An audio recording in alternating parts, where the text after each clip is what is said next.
আসসালামু আলাইকুম সবাইকে আন্তরিক শুভেচ্ছা ও অভিনন্দন। আজকের বিষয়টা আমরা যারা ব্লক এবং বাটিক নিয়ে কাজ করি আমার জন্য খুবই গুরুত্বপূর্ণ একটা বিষয়।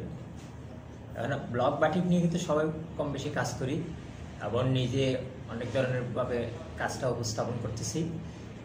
এখন দেখেন, উপস্থাপন করার মধ্যে আমাদের মধ্যে যে সমস্যাটা হচ্ছে সেটা হচ্ছে কি, কারো রং চলে যাচ্ছে, কারোর ডিজাইন স্থায়ী হচ্ছে না, কারো 2 দিন স্থায়ী হচ্ছে, কারো 2 মাস স্থায়ী হচ্ছে। আসলে দেখেন, এইসব সমস্যাগুলো হওয়ার পেছনে যেসব কারণ আমি অনেক আগে আলোচনা করছি, আজকেও কিছু কারণ নিয়ে আলোচনা করার জন্য চলে আসলাম। তাহলে সবাইকে একদম রিকোয়েস্ট করব যে ভিডিওটা না টেনে প্রথম থেকে শেষ পর্যন্ত দেখার জন্য। আচ্ছা, দেখো, কথা না বাড়িয়ে আমি মূলত আলোচনার দিকে চলে যাচ্ছি। আজকে আলোচনা করব মূলত ব্লক বাটিকের কাপড় ধোয়ার ক্ষেত্রে যেসব ভুলগুলো করে থাকি ওগুলো নিয়ে। এখন দেখেন, ব্লক বাটিকের কাপড় কোনোভাবে হেভি ওয়াশ করা যাবে না। হেভি ওয়াশ বলতে আমরা অনেক সময় ওয়াশিং মেশিনে দিয়ে ওয়াশ করি, আবার অনেক সময় কী করি যে ডিটারজেন্টের মধ্যে দিয়ে ওখান থেকে তুলে একদম প্রচুর পরিমাণ ফিডারটি করি, ঠিক আছে? ওই ধরনের ওয়াশ করা যাবে না। তাহলে ওয়াশ করার ক্ষেত্রে আরেকটা জিনিস মাথায় রাখবেন, আমি সবসময় বলি, এটা হচ্ছে কি, কোনো প্রকার ডিটারজেন্ট ব্যবহার করা যাবে না। আবার ইউটিউবের মধ্যে অনেকে বলে যে কি আপনার শ্যাম্পু ব্যবহার করতে। এখন দেখেন, কাপড়ের শ্যাম্পু এবং মাথায় দেওয়া শ্যাম্পু টোটালি আলাদা। আপনি যদি কোনো কারণে যদি মাথায় দেওয়া শ্যাম্পু দিয়ে যদি কাপড় ধোয়েন, তাহলে ডিটারজেন্ট দিয়ে ধুলে যে পরিমাণ ক্ষতিটা হয়, মাথায় দেওয়া শ্যাম্পু দিয়ে ধুলেও সে পরিমাণ ক্ষতি হয়। এই জন্য আমাদেরকে ব্লক বাটিকের কাপড় ধোয়ার সময় আমাদেরকে একটু খুব খুব সতর্ক থাকতে হবে।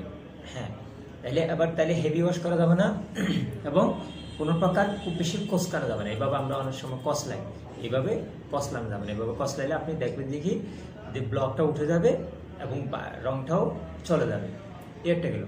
আরেকটা জিনিস হচ্ছে কি, আমরা অনেক সময় ধুই কখন, প্রচণ্ড রকম বা খুব বেশি ময়লা হলে তখনই ধুই। ব্লক বাটিকের কাপড় ওভাবে ব্যবহার করবেন না। হালকা একটু ময়লা হলে হালকা ওয়াশ করে ব্যবহার করে ফেলবেন। একটা গেল। আরেকটা কথা হচ্ছে কি, ব্লক বাটিকের কাপড় কোনো সময় আপনার কড়া রোদের মধ্যে শুকাবেন না।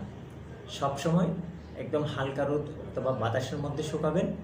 তারপর হচ্ছে কি, আয়রন করার ক্ষেত্রে আমরা সবসময় আয়রন করার ক্ষেত্রে কিন্তু খুবই সাবধান থাকবো।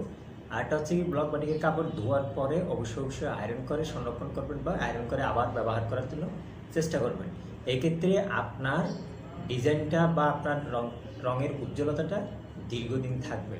হ্যাঁ, অবশ্যই আয়রন করার সময় যদি ব্লকের কাপড় হয় এটার উপর দিয়ে একটা কাপড় অথবা কাগজ দিয়ে আয়রন করবেন, আর না হয় বিপরীত পাশ দিয়ে আয়রন করবেন। বাটিকের কাপড় হলে যে কোনো দিকে আপনি আয়রন করতে পারবেন। একটা গেলো। আরেকটা কথা হচ্ছে কি, আমরা ব্লকের কাপড় সংরক্ষণ করার সময় একটা ভুল করি, সেটা হচ্ছে কি, ভাঁজ করে আলমারি হোক বা ড্রয়ারে হোক আমরা দীর্ঘদিন ঢুকে রাখি। এই ক্ষেত্রে কি হয়, আমাদের ব্লকের রংটা ছড়ায় যায় বা একটা আরেকটার সাথে লেগে যায়। এই জন্য আমাদেরকে ব্লকের কাপড় সংরক্ষণ করার সময় যে বিষয়টা মাথায় রাখতে হবে সেটা হচ্ছে কি, সবসময় ঝুলিয়ে রাখার বা হ্যাঙ্গারিং করে রাখার ব্যবস্থা করতে হবে। হ্যাঁ, এই ঝুলিয়ে রাখা বা হ্যাঙ্গারিং করে রাখা যদি সম্ভব না হয়, তাহলে যদি আপনি যদি ড্রয়ারের মধ্যে ঢুকে রাখেন, কিছুদিন পর পর একটু বের করে বাতাসের মধ্যে দেওয়ার চেষ্টা করবেন, আর না হয় আপনার ব্লকের ডিজাইনটা নষ্ট হয়ে যাবে। আজকের মতো এইসব বিষয়গুলো থাকলো, পরবর্তীতে অন্য কোনো বিষয় নিয়ে আলোচনা করব। আমাদের ভিডিওটা যদি ভালো লেগে থাকে তাহলে অবশ্যই আমাদের চ্যানেলটা সাবস্ক্রাইব করে রাখবেন। এরপরও যদি কোনো সমস্যা থাকে আমাদের পেজ লিঙ্ক দেওয়া থাকবে, ওখানে সরাসরি যোগাযোগ করবেন। আল্লাহ হাফেজ, আসসালামু আলাইকুম।